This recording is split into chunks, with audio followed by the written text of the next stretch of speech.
Welcome, folks, to episode 1. Today we're going to talk about the relationship between Egypt and the USA. But first of all, I always thought shrewd meant a bad thing, But it means having or showing sharp powers of judgment or astute. No way. So, the Pharisees and the scribes have taken the keys of knowledge and have hidden them. They have not entered, nor have they allowed those who want to enter to do so.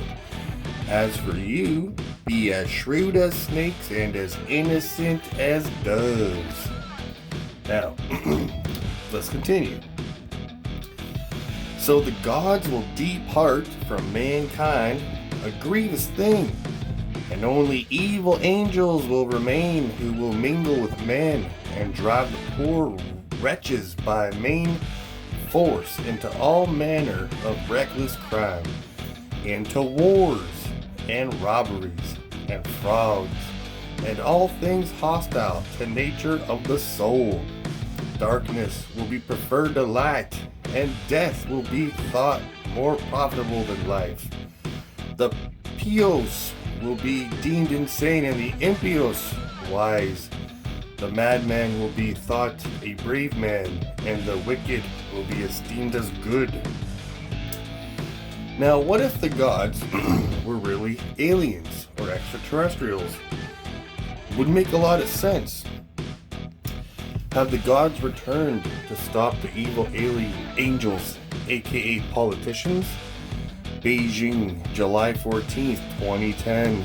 An unidentified flying object, UFO, for Zhaosheng Airport in Hangzhou, China, to cease operations on July 7th. Now that looks pretty intense, This was the UFO that was allegedly over the Chinese airport. So when a giant UFO shut down nuclear weapons under U.S. Air Force Captain Robert Salas's control, he believes they were delivering a message to humanity. I believe the federal government, evil angels of the USA and the USSR, wanted to reduce the population of 500 million people to control the peasants more easily. You gotta call the chickens on the chicken farm, but the gods intervened. While the object was there, we lost 10 missiles due to guidance and control failure. And this apparent display of power by the UFOs came at the height of the Cold War, when the US and Russia sat poised on the edge of Armageddon. Wow, that's pretty intense. So what is the goal of the Illuminati or the federal government or governments around the world? To maintain humanity under 500 million people in perpetual balance with nature. That's the goal, I think. Is this a coincidence? The White House now shares the same name as the government center in Moscow. The name originally comes from Egypt. The white and the red houses of the late First Dynasty were departments that officiated for the will of the pharaoh. The second most important state building in Egypt was the treasury. It was known as Perhetch, meaning White House. Now, why design the Washington Monument in the shape of an Egyptian obelisk?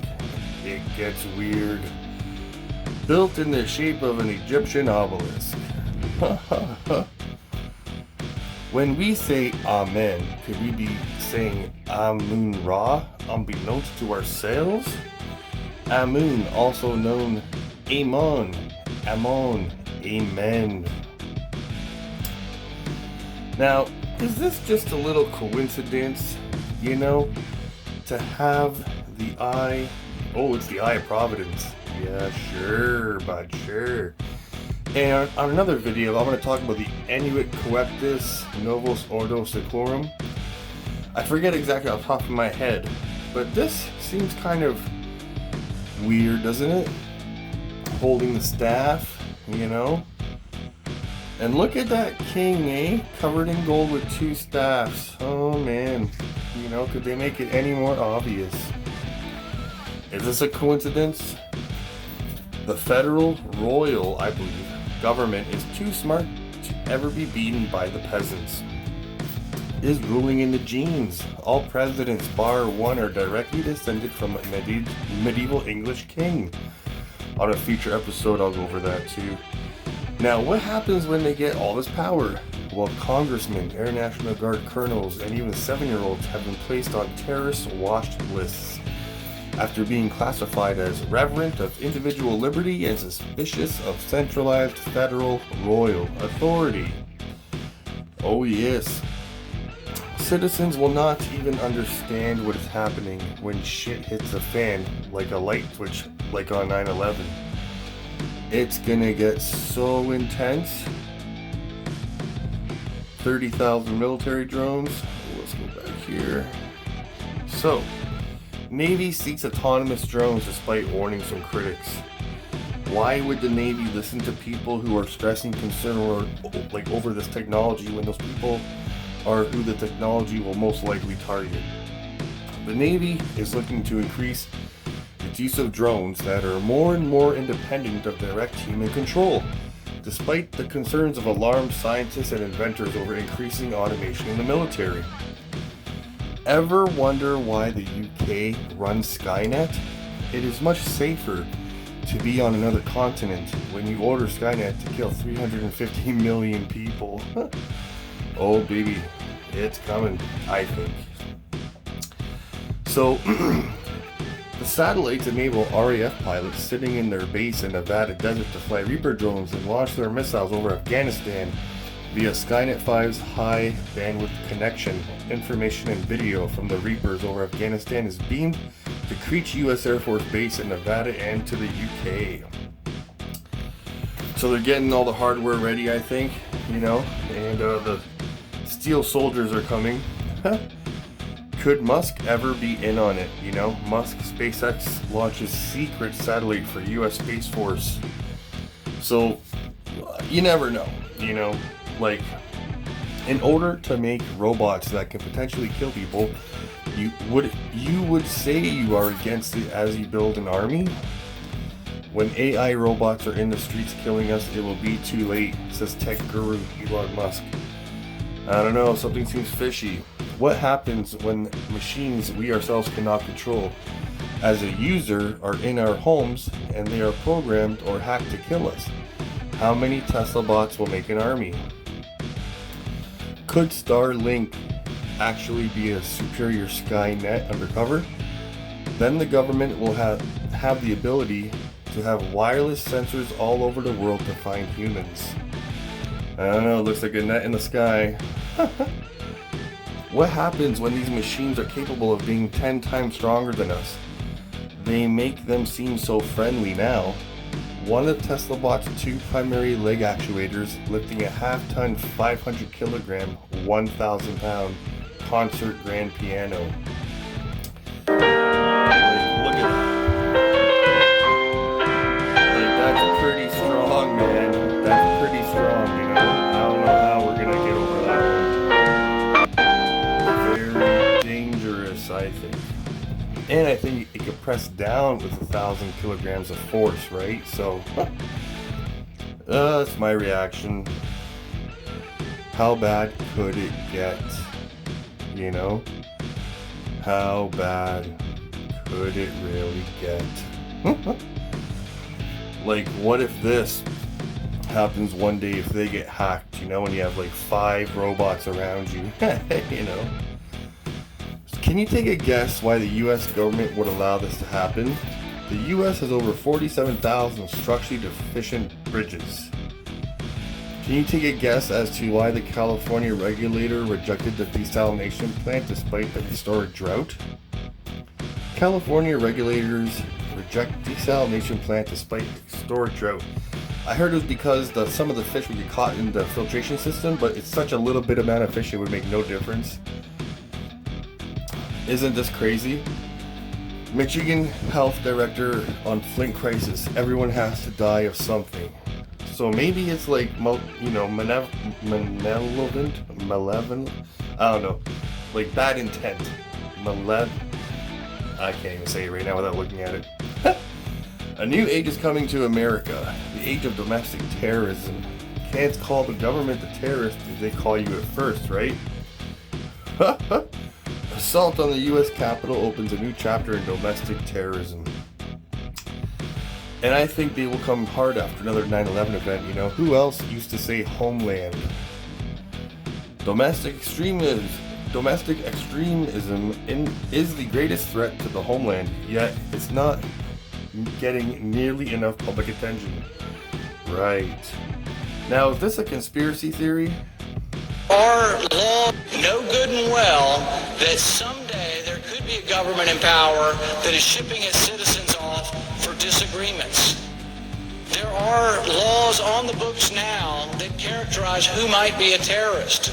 Someone missing fingers on their hands is a suspect, according to the Department of Justice. That sounds pretty crazy. Someone who has guns, someone who has ammunition that is weatherproofed, someone who has more than 7 days of food in their house can be considered a potential terrorist. If you are suspected by these activities, do you want to have the government have the ability to send you to Guantanamo Bay for indefinite detention? A suspect. We're not talking about someone who has been tried and found guilty. We're talking We ain't in Kansas anymore, folks. about someone suspected of activities. But some of the things that make you suspicious of terrorism are having food, having more than 7 days of food, missing fingers on your hand, having ammunition, having weatherproofed ammunition, having several guns at your house. Is that enough? Are you willing to sacrifice your freedom for liberty? I would argue that we should strike these detainee provisions from this bill because we are giving up our liberty. We are giving up the constitutional right to have due process before we're sent to a prison. This is very important. I think this is a constitutional liberty we should not look at and blithely sign I don't think it's something people should blindly look at either.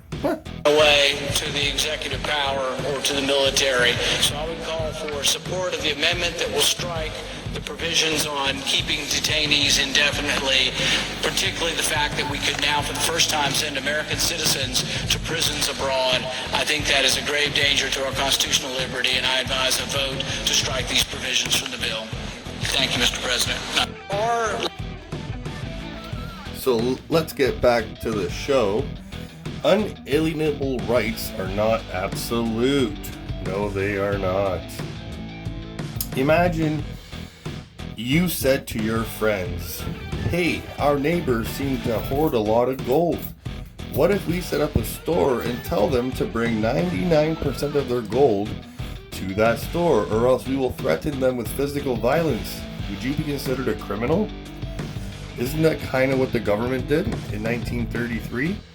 The order required private citizens, partnerships, associations, and corporations to turn in all but small amounts of gold to the Federal Reserve in exchange for $20.67 per ounce. Seems like highway robbery to me. I don't know.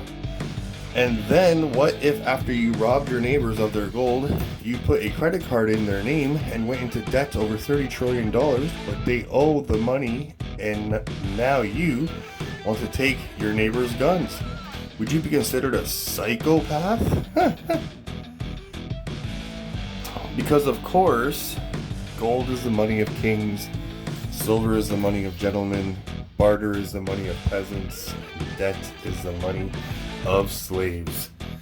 You know? Well, thank you very much. Have a nice day, and that's all for this episode. See you on episode number 2.